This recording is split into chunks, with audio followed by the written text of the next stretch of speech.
Hey everyone, welcome back to Metroid Prime Remastered as opposed to Metroid Prime H-Dizzle. Today we're finally going to be exploring the alien planet of Tallon IV to see what has become Metroid Prime. So this is one of my absolute favorite video games of all time. I adore this game. So we are going to first go up here. Wow, this almost looks like a whole new game. This is crazy. This is awesome. So these guys do a crud ton of damage because we got a new creature's entry has been downloaded to your logbook. Morphology: seedling, plant-based ground feeder. Dorsal spines can be ejected in self-defense. That's good to know. Gonna get rid of those buffoons. So I'm gonna play probably at least another half hour for this video, and then I might go ahead and play another game after this, Impact Crater. So this is the location where the final boss of this game is set, but we can't actually get there yet.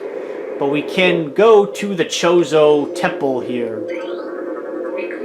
A new pirate data entry has been downloaded to your logbook. Space pirate encrypted data decoded. Log 10.308.0. Field team reports are in on an age structure of alien design built on the surface of Tallon IV. Studies show this structure projects a containment field. This field bars access to a prime source of energy within a deep crater. Ooh, what could that possibly be referring to? Science team believes the field is powered by a number of strange Chozo artifacts. We have found some of these relics, and studies on them have begun. As this field could hinder future energy production operations on Tallon IV, we must dismantle it as soon as possible. If this means the destruction of the Chozo artifacts, it will be done. Ah, savages! A new research entry has been downloaded to her logbook. There was a blast shield on the door blocking access. Analysis indicates that the blast shield is invulnerable to beam weapons. Explosive weapons may damage it. Cool. Alright, well, for that, we are going to need our missiles, so it's time to actually start exploring the planet of Tallon IV. Tallon IV. Back before I knew Roman numbers, that's what I would pronounce it, Tallon IV. You get to understand why it's called Tallon IV as you play through the game and discover its many secrets. Alright. So we're going to go through this door here, and oh, scanning! These are little bugs, something called a beetle, insects, massive mouse, and I'm not going to bother through reading all of these because I played this game a gazillion times, and I'm just going to get on with it as it were. But yeah, those are giant bugs.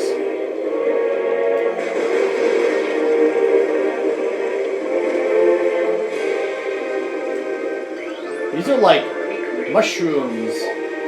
So the thing about Tallon IV is it is a very organic planet. It is a very beautiful planet.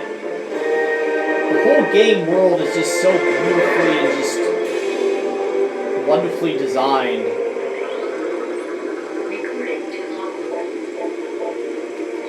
Something called a gamer, only that one has a hard shell.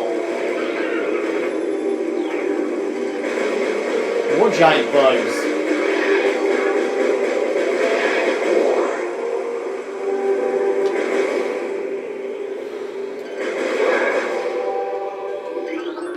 That's like a sack. A sack? Sap sack. Sap cat. Sap sack. So these you can actually explode using your beam. Alright.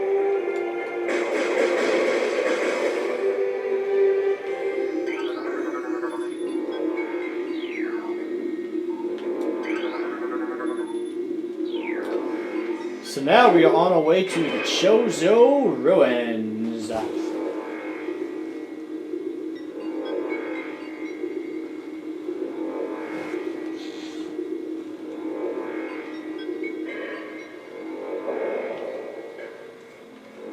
So this is sort of the cradle of what was once a great civilization on planet Tallon IV. This is basically like the desert. It's basically like a desert. Everything is sinking or sunk. Seismic activity at ruined site. Hive totem, alright. Gosh, this game is just...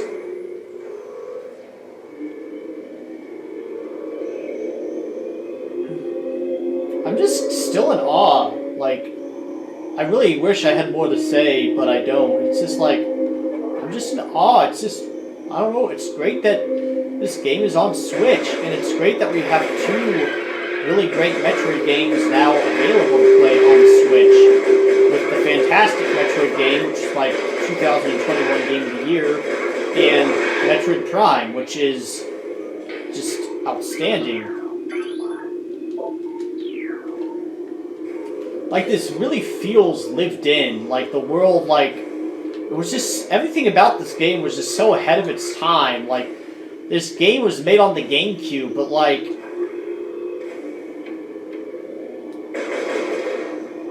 it seems so far ahead of anything that the GameCube was able to do at the time. And yet, now looking at it on the remastered, it's like, wow, like, that's all I can really say is just wow. It's really gives it a new coat of paint and adds a sort of a breath of fresh air in a way.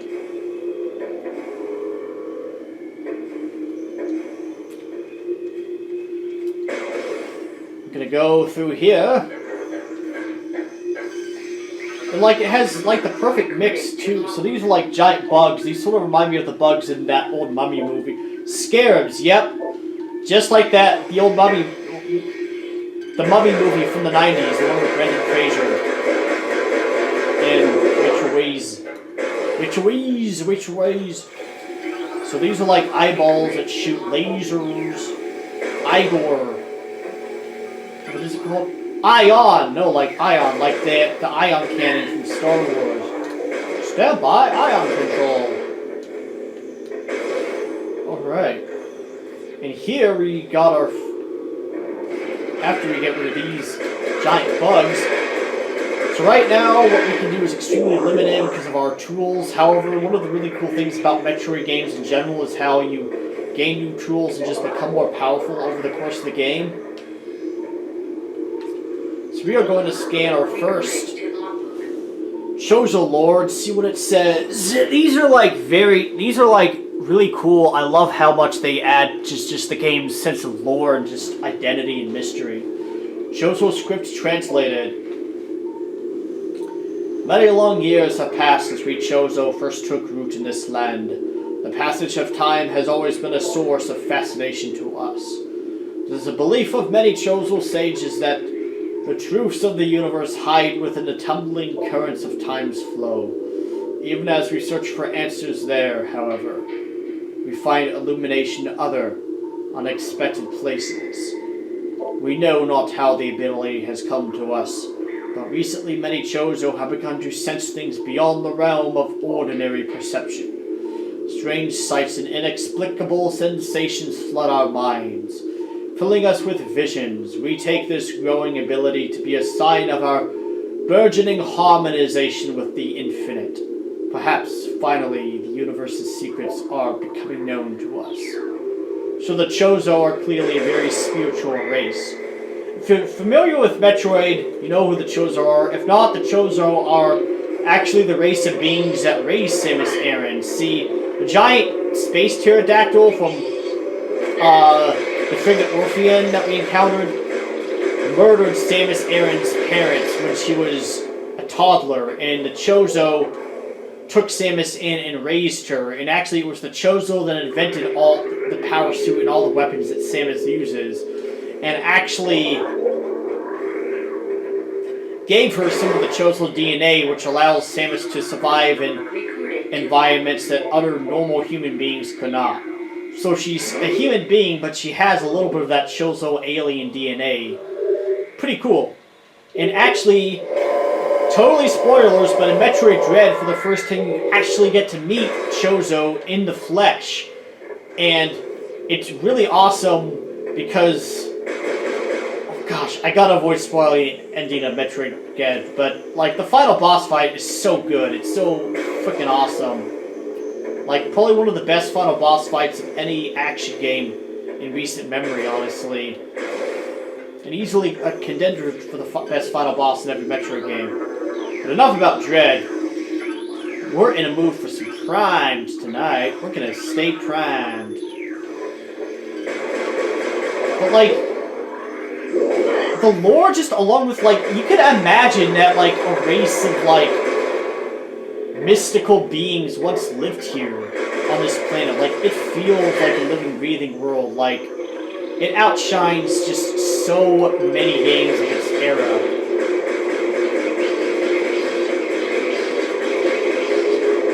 And even a lot of games made today.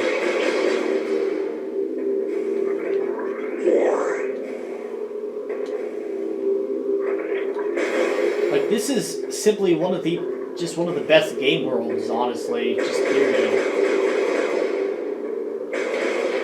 Those are poses and things, so we are trying to get our missiles.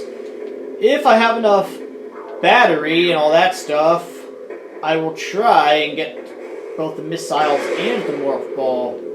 But we shall see through these fireflies. I think when I first...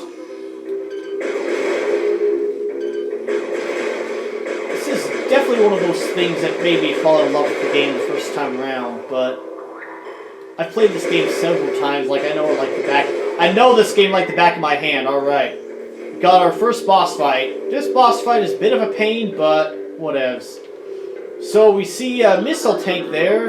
Appears this item can only be reached. Gonna go across this sus-looking bridge. This very sus bridge, but oh, and there's a giant robot with. This is all shaped like birds, which is deliberate because the Chozo are essentially alien birds. So this is another boss we have to fight, a mechanoid.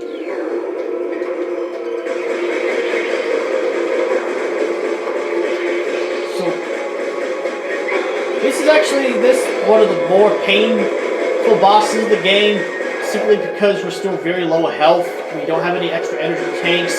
We literally only have one freaking attack. So yeah. It's possible I may upload 2 videos of my Metroid Prime Remastered playthrough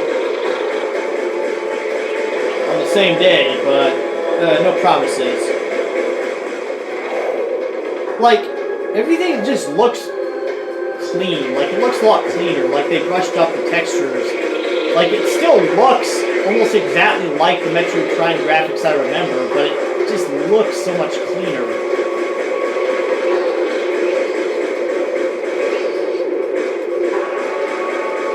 Okay, now I'm finally getting the hang. I know what the heck I'm doing now.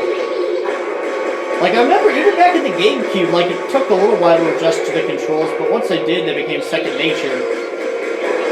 So, now it's sort of like the same thing's happening. God, I can't believe I played Metroid Prime for the first time more than 20 years ago.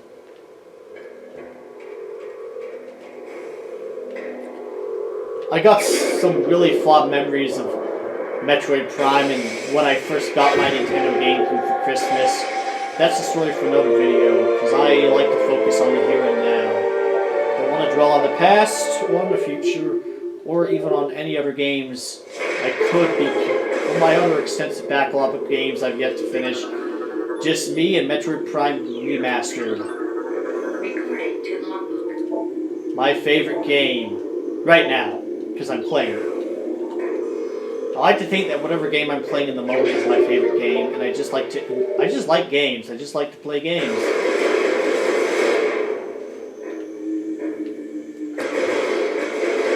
Alright, now we got our missiles, so now still don't have the Morph Ball, but we can at least progress AoE a little bit. And that is precisely what we shall do. So now there's like a little environmental platforming segment. Goodness, it's just so like immersive how to make everything fall. Like, you jump on the platforms as they fall, and use it to jump across the cabins. I just love that. Now that we have missiles, we can destroy the hive that these annoying insects are coming from. These, essentially these giant mosquitoes is what they are.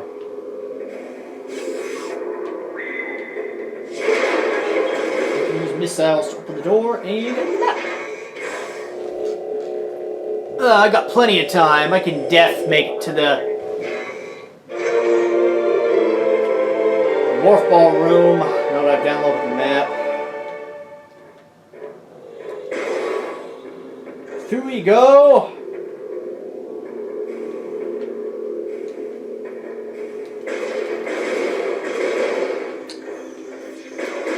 I may do a video recording of myself playing the Splatoon 3 Splatfest tomorrow, which I definitely will do. I'm definitely going to play it. I am, by the way, Team Dark Chocolate all the way, so go Dark Chocolate. I might actually play some Splatoon 3 after this. Now I think on it. Splatoon 3 is a great game. I've heard a lot of people say stuff like, oh, it's not that different from the other two games, because it's not been that. It's like, I think that's hip. Like, oh, it's not too different from Splatoon 2, it could have just been a DLC or an add-on. To which I'm just like, that is so hypocritical. Like, let's see what other shooters are basically the same game every time. Oh, Call of Duty, Halo, Battlefield, yeah, those games are all super new and original. None of those games are basically interchangeable at this point. But no, Splatoon 3, it's totally just by the numbers. It's like, yeah, I don't buy that. I think I had a lot of fun with Splatoon 3's campaign, and like, Splatoon 3's multiplayer is awesome. So, whatever.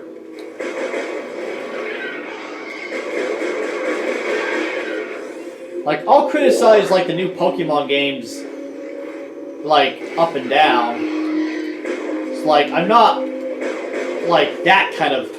I mean, I am a bit of a Nintendo fanboy, but I'm like that kind of fanboy. Like, I'll call out legitimate BS when I see it. But, like, that sort of criticism about Splatoon 3 just being the same game is absolute crap. Especially if any other shooter franchise pretty much in the last 15 years.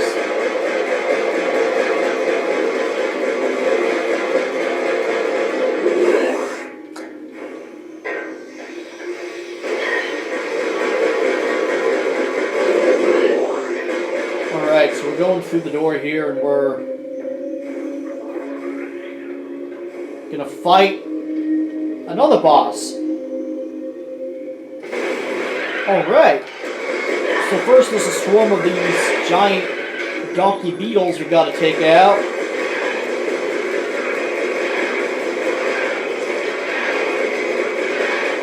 Not too bad. Not too bad at first anyway. Again, this is another one of those bosses that, as a kid, because I was horrible at games at the time, I died a ton. I was like 11 years old. But now it's like nothing. Like, back then, it just, like, beat the crap out of me, man. I was, like, just terrible at, like, reflexes and just, also just scared crapless. Ooh, yeah, now I can remember why. New creatures. Plated beetle, well-armored burrowing insect, invulnerable only in the rear abdomen. Creature's thick cranial plating can repel frontal attacks. This gives it an advantage in combat, allowing it to make ramming attacks, only surfacing when it detects vibrations above. It then maneuvers itself so as to always face its rival, keeping its exposed abdomen protected. Well, I dare say. Alright. Dashing. I am very dashing, everyone tells me so.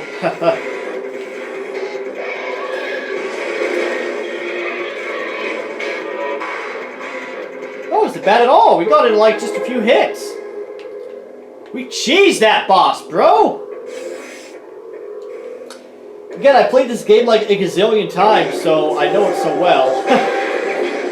Look at those like Egyptian hieroglyphics on the wall. Cool.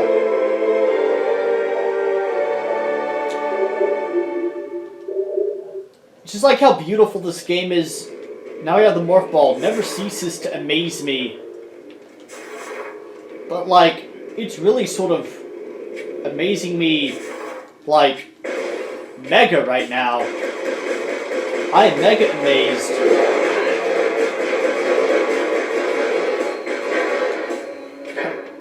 Now playing this kind of wants to make me go back and do another playthrough of Metroid Dread. Even though I've got like a million other games in my backlog I'm trying to finish. We'll do that tonight. I did finally finish the Splatoon 3 main story, which was great. It was a lot of fun.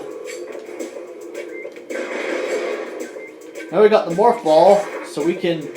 And now we got this upbeat, really catchy music, so... That's really cool.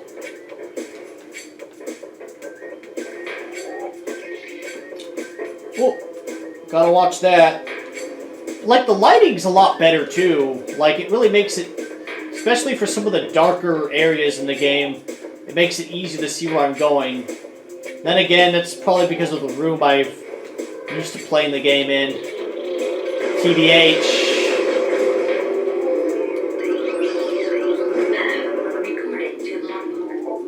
War Wasp Hive. So these are war wasps. Essentially, they're giant wasps. Or killer bees. Let's see if we can get a few more upgrades and progress a little bit. Not until after I make these explode. Kablooey! Alright, these... Oh! Scarabs. These other scarabs things. Yep. Oh, yeah.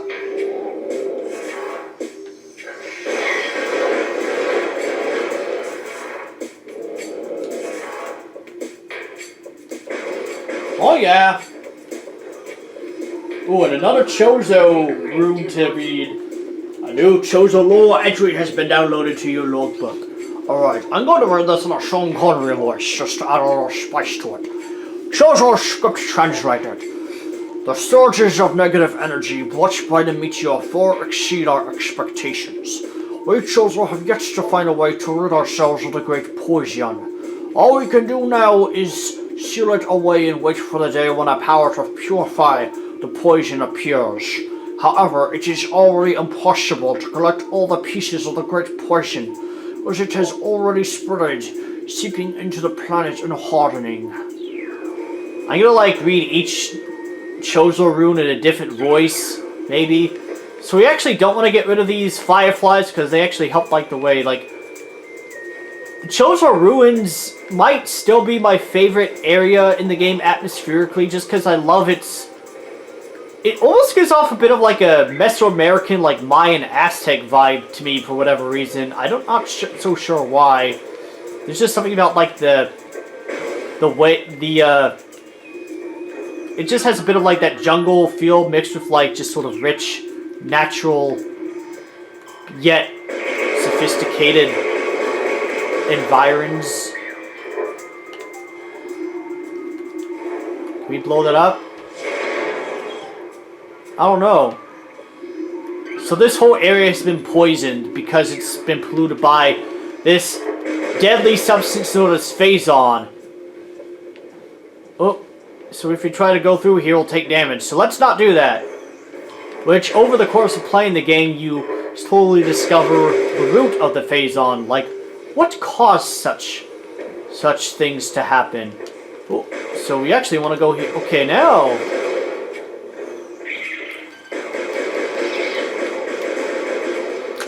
There we go.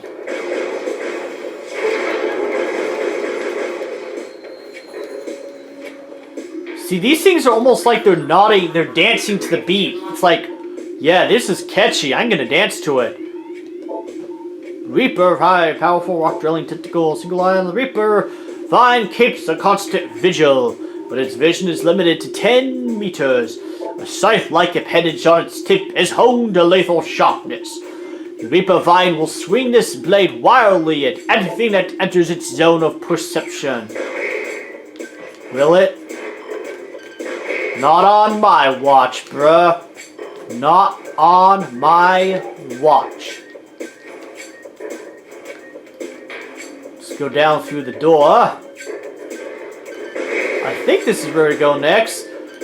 This Metroid games are very labyrinthine. There's a lot of exploration and just sort of learning your way around required. I actually think Metroid Prime, for the time, did the best job of navigating the player while still allowing you to feel like you had a sense of freedom and that you were figuring things out on your own. Something that both the other two Metroid Prime, preceding Metroid Primes, while still exceptional, sort of got away from. Like Prime 3 especially, like, it was a very sort of streamlined, more segmented game compared to this one, as well as Echoes. Like, I still think Metroid Prime 3 is a fantastic game.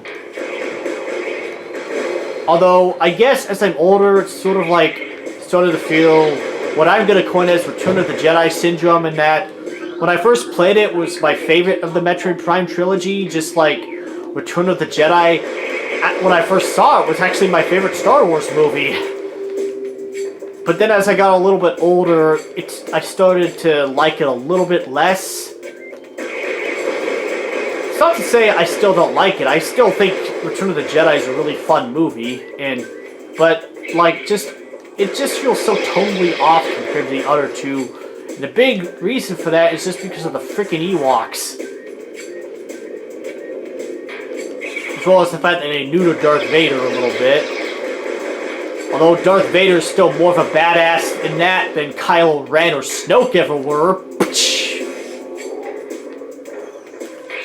In those illegitimate Star Wars movies, which I shall not mention for the rest of the night. But yeah, like Metroid Prime 3 Corruption's sort of the same deal, although I haven't actually done a playthrough of the game in over a decade. So I've actually played that game a lot less than I've played this game. And I've only played through Metroid Prime 2 Echoes all the way once, I believe. I did beat the game eventually on the Wii and loved it. I think it's a fantastic game. It just took me until the Wii to finally play it and all the way through.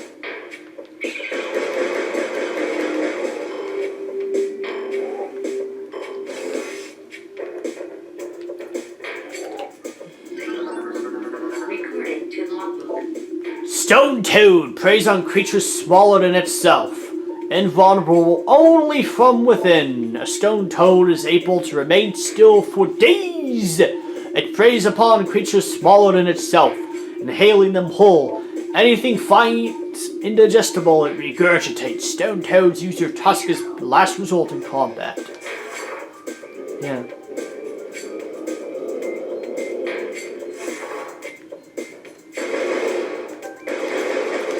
But no, like, even with, like, Metroid Prime 3, like, it's still an extremely above-average action game. Like, even if it is debatably the weakest in the series, which I'm still sort of on the fence about that, just because I'd have to go back and replay it again. Alright, we've got another boss fight. This one's pretty dang easy, too. The first handful of bosses in Metroid Prime are, to be frank, nothing really to write home about. I mean, they're fun, but they're not, like, mesmerizing. But the later bosses in the game, they really step it up a notch. Like, later bosses in the game are awesome.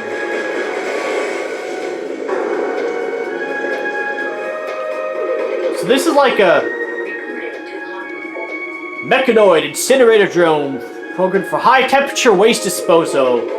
So some of these earlier bosses are actually inventions created by the Chozo specifically to keep out invaders. They're not actually originally meant to fight you, Samus Aran. Like in theory, they'd be better suited to fight off the space pirates. However, because you, Samus Aran, just happen to be here, then you have to fight it. It is sort of odd though, like Samus loses all her abilities at the beginning, so like, you have to wonder like, do they have like spare like morph balls and spare morph ball bombs and spare missile like things that like, did the Chozo create those spares and just hide them because they knew Samus would come? Or they hide them just cause like, yeah, we're just gonna hide these, we might get wiped out by a poisonous asteroid in like a couple years, but we're just gonna hide them here, you know what I mean? I don't know. Or is it canonically that, you know, somehow fighting this just sort of unlocks the innate suit power again? I don't know. All I know is that we just won the boss fight and now we're going.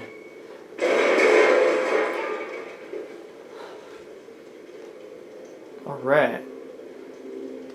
Power bombs, okay. Now I'm really feeling it.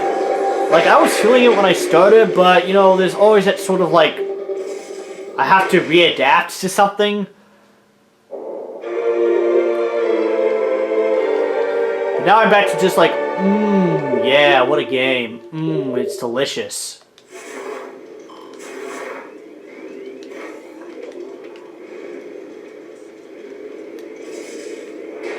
Okay, so bombs is the same. Well, maybe I should try. I kind of want to change the controls up a little bit, but I don't want to fuss with things too much. I'm just going to leave it as is, because frankly, it's not too bad. Now that I've gotten the hang of it, it's not too bad at all. Now we got bombs, so let's go!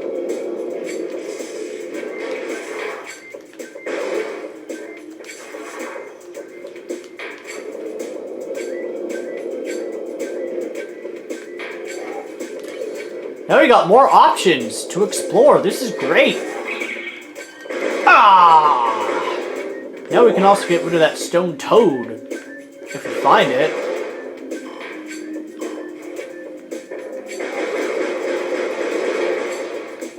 If I find it, Ma!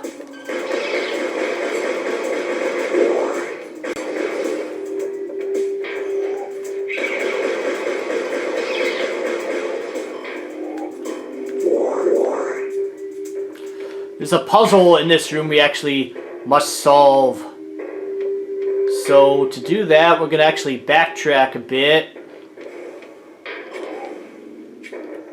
And here we are, here we are. Now we can set a bomb in his mouth and make him explode. Alright, here we go for that.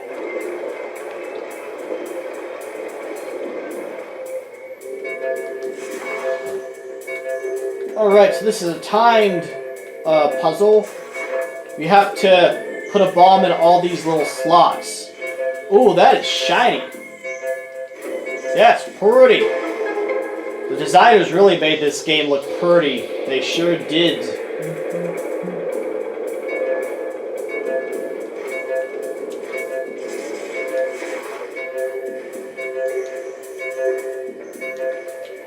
One more. Crap. Missed the jump.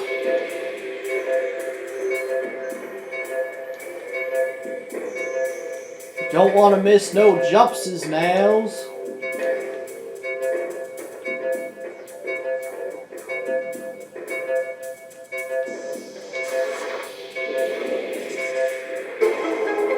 think that's the last one. Yup, we got it.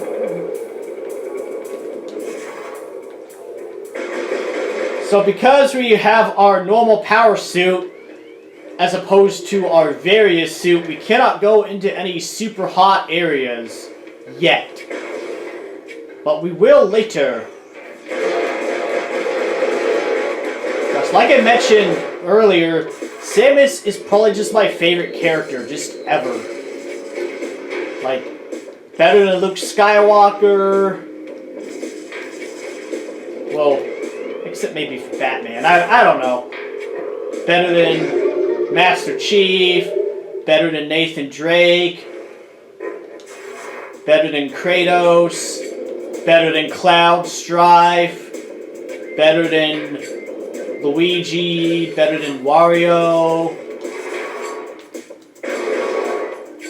Better than Link. Well, maybe, I don't know. Link's pretty cool too. I'll have to think about that. The thing that Samus and Link have in common is that they're both silent protagonists. At least in all the official, in all the real Zelda games and real Metroid games, they're both silent protagonists. And no, that one game does not count. You know the one.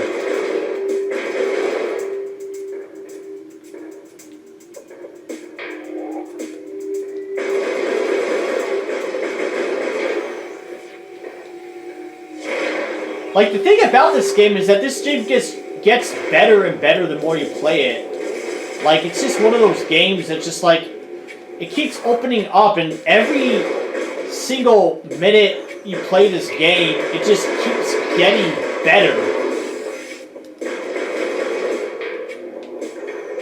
It is one of the greatest games of all time, without question. And like I said last year in my favorite GameCube games video, it is by far, I think, the best game of the 2000s. Specifically, like, the years 2000, from 2000 to 2010. Like, that period of, like, 10 or 11 years. Like, no comparison.